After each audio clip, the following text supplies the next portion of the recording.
أول حاجة, je vous souhaite tous Ramadan Mubarak Saïd. Donc, en votre nom, en mon nom, je remercie l'équipe d'organisation de m'avoir associé à ce projet. Moi, je vais être beaucoup plus, donc les éminents enseignants-chercheurs ont fait leur intervention en se basant sur une présentation assez détaillée, assez costaud, ce qui rappelle un peu l'historique, comment ça évolue en matière d'innovation pédagogique. Moi, je vais être beaucoup plus terre à terre par rapport à une expérience personnelle. Je vais relater un peu ce que je fais en tant qu'enseignant. Je ne donne pas l'exemple par moi-même, mais je vais essayer de faire de mon mieux pour que les jeunes enseignants qui sont à côté de nous, moi l'objectif de cette journée, c'était de donner aux jeunes enseignants comment vous pouvez dispenser vos cours dans les meilleures conditions en profitant de la manne qui est donnée par les nouvelles technologies à l'ère du numérique. C'est l'un des objectifs, bien sûr, se rappeler de l'histoire, comment ça a évolué, etc. Ça, c'est important. Donc, sans plus tarder, je vais faire une petite présentation de mon profil. Moi, je suis Mohamed Lotfi, professeur d'enseignement supérieur à l'UNCG-STAT depuis 1995. Je suis prof de finance, contrôle, gestion. Donc, finance, contrôle, gestion. Et vous allez voir un peu le parcours par la suite. Ce qui est le plus important, c'est l'évolution. Comment vous allez évoluer en cours de carrière. En cours de carrière et les compétences que vous allez pouvoir acquérir, vous, en tant qu'enseignant, et que par la suite, vous serez amené à transmettre dans le cadre de vos savoirs et de vos méthodes pédagogiques. Peut-être mon intervention, il va tourner autour des approches pédagogiques basées sur le numérique. Moi, je vais parler de l'expérience de l'enseignement de gestion. C'est-à-dire pour les universités, les facultés de droit, les facultés de sciences techniques, etc. Certainement, il y a d'autres outils qui sont beaucoup plus adaptés. Moi, je vais parler de notre expérience dans le cadre de l'école de commerce et de gestion de l'UNCG-STAT. Je vais vous parler un peu de quelque chose qui m'a trop marqué en 1998. En 1998, moi, je suis profil FF, formation de formateur. Donc, on avait cette possibilité au niveau des universités d'avoir des formations de formateurs et qui nous donnaient la possibilité de s'imprégner au métier de l'enseignant. Chose malheureusement qui n'existe plus aujourd'hui. Et à l'époque, on avait la possibilité de faire ce qu'on appelle des mises au point et des préparations de cours à l'étranger, dans le cas de la FNEJ. Et je suis parti à Bordeaux, donc aujourd'hui Cage Business School, avec laquelle on a une convention de partenariat depuis très longtemps. À l'époque, il s'appelait École supérieure de commerce de Bordeaux. Et quand je suis rentré, j'étais invité par un enseignant, en 98. J'ai vu comment cet enseignant enseigne, dispense son cours. En 98, cet enseignant utilisait un PC. Il faisait, c'est un enseignant de finance, il faisait les calculs sur Excel. Et à la fin de la formation, il donnait la disquette magnétique. Je pense que les jeunes enseignants ne connaissent pas, ça veut dire qu'une disquette. Bon, certainement.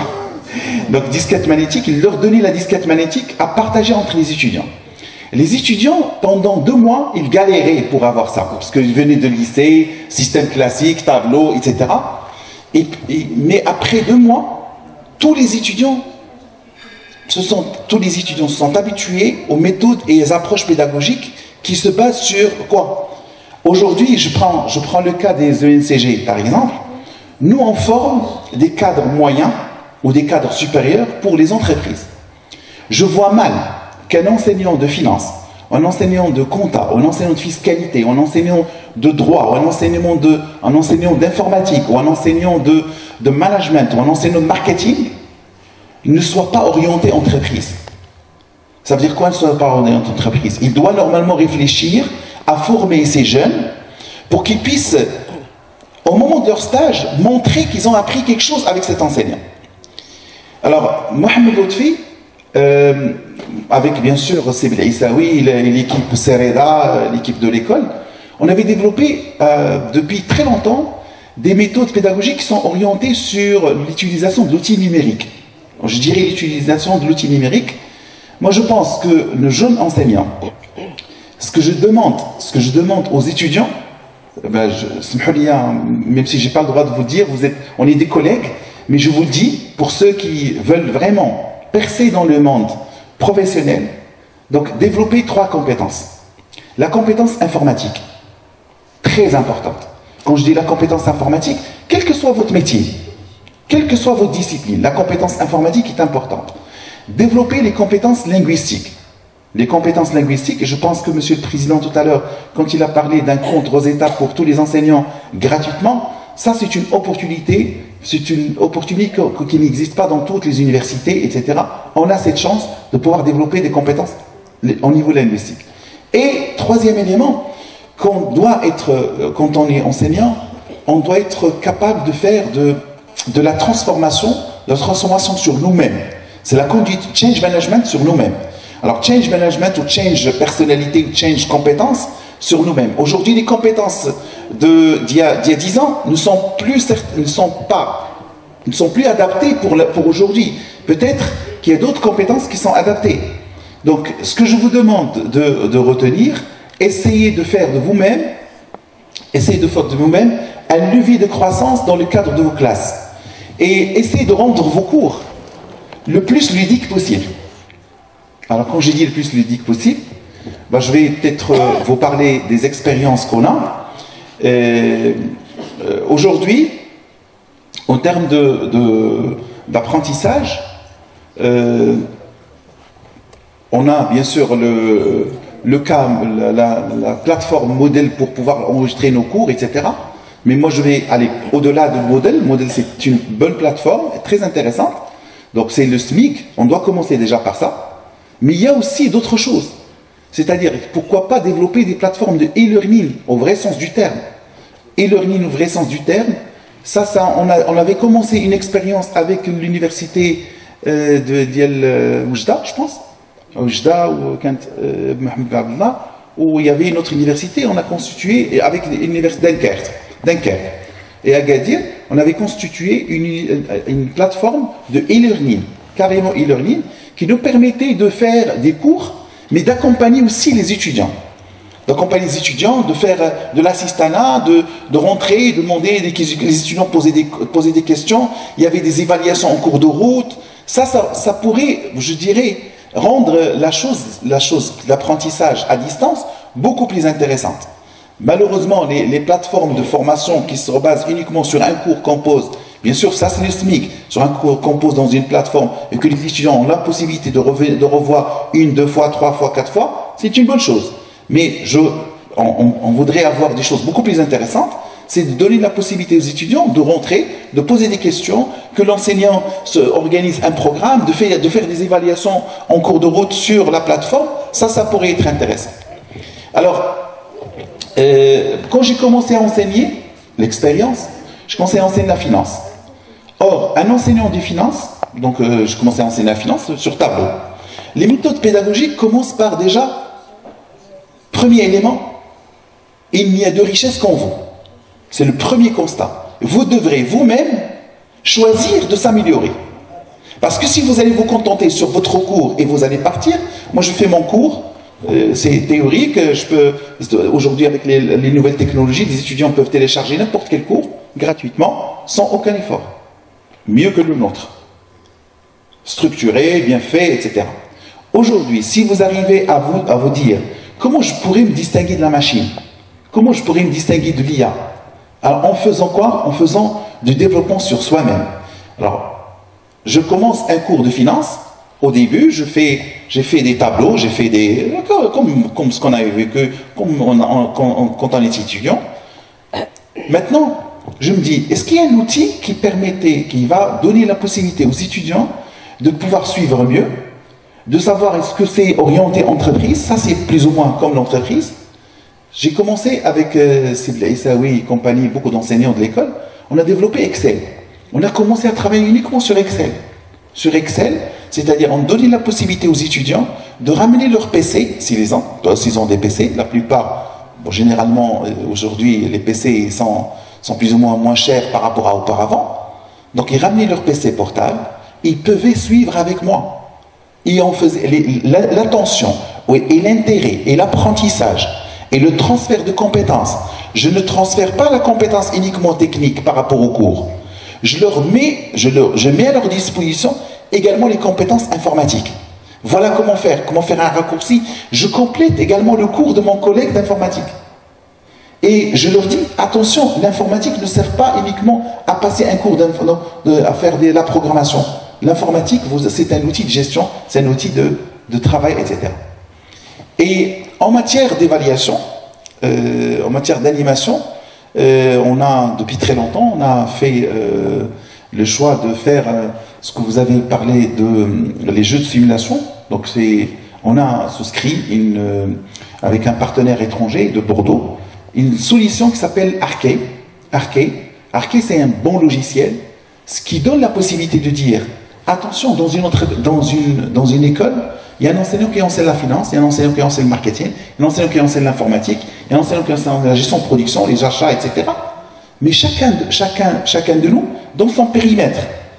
Nous avons eu la chance de se dire, attention, mais combiner ensemble, qu'est-ce que ça donne? Monsieur Lotfi, Monsieur Biaïsaoui, Madame Ebadi, Monsieur Mzouari, etc., Monsieur Reda, qu'est-ce que ça donne? Ah, ça donne un jeu de simulation qui fait que les enseignants sont complémentaires. Moi, je fais de la finance, mais il y a une complémentarité quelque part au niveau marketing. Et cette complémentarité, on l'a testée à travers le jeu de simulation. Le jeu de simulation, qui est un outil très didactique, très pédagogique, qui leur montre qu'en situation réelle, les étudiants doivent être capables de prendre des décisions. Et quand je dis prendre des décisions, en se basant sur des calculs, sur des analyses, sur des stratégies, etc., on le met en situation entreprise. Ça, c'est l'outil qu'on a au niveau de l'établissement. Bien sûr, on a aussi un autre outil très intéressant, c'est le SAP Education. Alors, SAP Education, c'est aujourd'hui, moi je donne aux étudiants de l'école, par exemple, je leur dis, il faut être bon en informatique, mais surtout bon en informatique pour pouvoir être par la suite toucher d'autres métiers. C'est le métier d'un consultant fonctionnel. D'un consultant fonctionnel qui maîtrise les fonctions de l'entreprise, mais aussi qui maîtrise un peu un outil qui a été pour l'école, on la remercie également sur cet investissement, qui a été accompagné par la présidence aussi. Donc cet investissement qui donne la formation aux étudiants sur un outil très cher, et c'est le premier logiciel au monde au niveau des ERP. SAP, c'est une solution allemande très très poussée, très robuste, qui donne la possibilité aux étudiants de pouvoir toucher, de savoir quelle est la signification d'un paramétrage, comment faire, etc. On a également ce qu'on appelle la salle de marché. La salle de marché qui est une solution très intéressante, qui donne la possibilité que les étudiants peuvent faire de l'achat et de la revente de la revente d'actions, obligations, marché primaire, marché secondaire, ils peuvent le faire sur une plateforme. Et on est adossé à la bourse de Dubaï. C'est quelque chose de très intéressant. Donc aujourd'hui, c'est grâce à ces éléments, en partie, au niveau des outils pédagogiques, que les étudiants ont quand même développé ces compétences additionnelles qui leur permettent de se distinguer sur le marché du travail. Je pense que également au niveau des écoles d'ingénierie, etc., peut-être je prends le système d'information géographique, etc., c'est des choses qui sont développées sur des plateformes informatiques.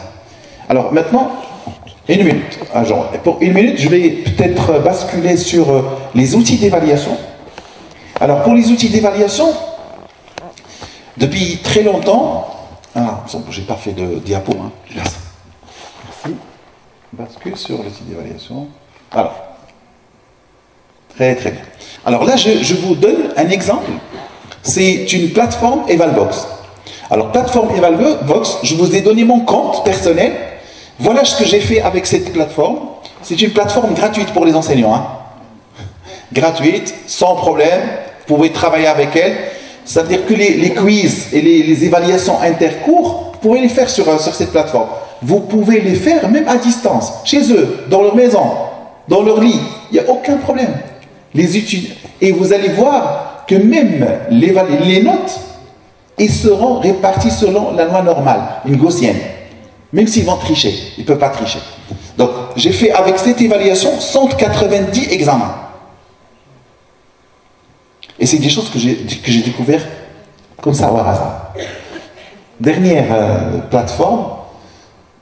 Alors, plateforme Kahoot. Bon, il n'y a pas que Kahoot, il y a d'autres. Hein. Alors, Kahoot, c'est une bonne chose. C'est un truc ludique qu'il faut faire pour les étudiants. Vers la fin de la formation, peut-être 5 ou 6 questions intéressantes. Et là, vous allez voir que les étudiants vont s'épanouir. Ils vont commencer à applaudir. Premier, deuxième, troisième, etc. Là, comme ça, les étudiants vont être beaucoup plus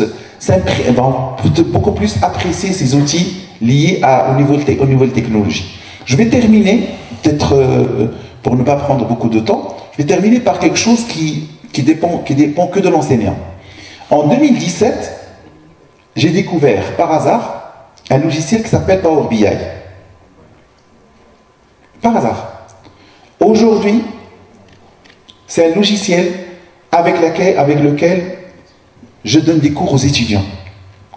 Je forme avec. J'ai fait beaucoup de choses pour d'autres structures avec ce logiciel.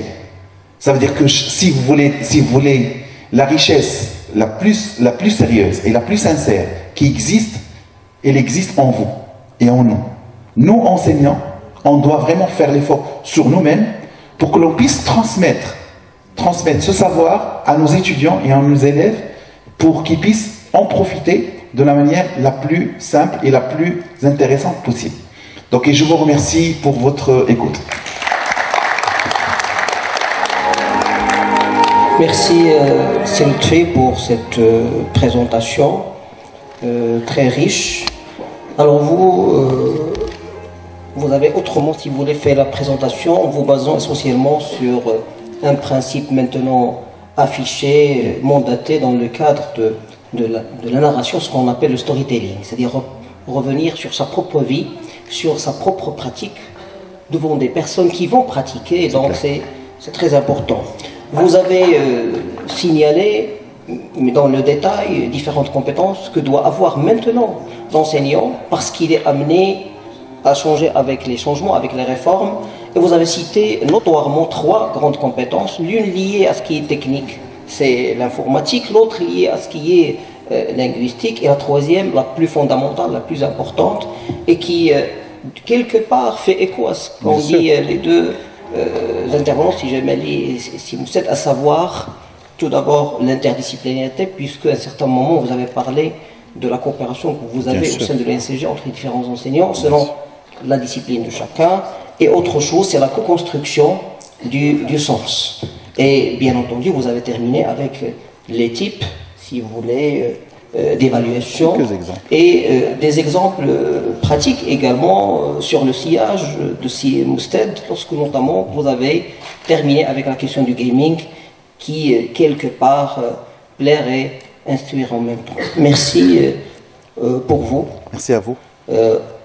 Et peut-être j'ouvrirai une première liste, si vous voulez, pour qu'il y ait échange avec l'auditoire, l'assistance.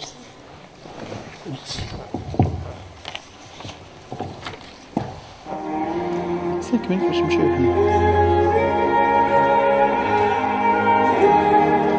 On laisse après. Oui, vous souhaitez donc... on termine oui, comme ça, parmi les salles. Oui, c'est le président.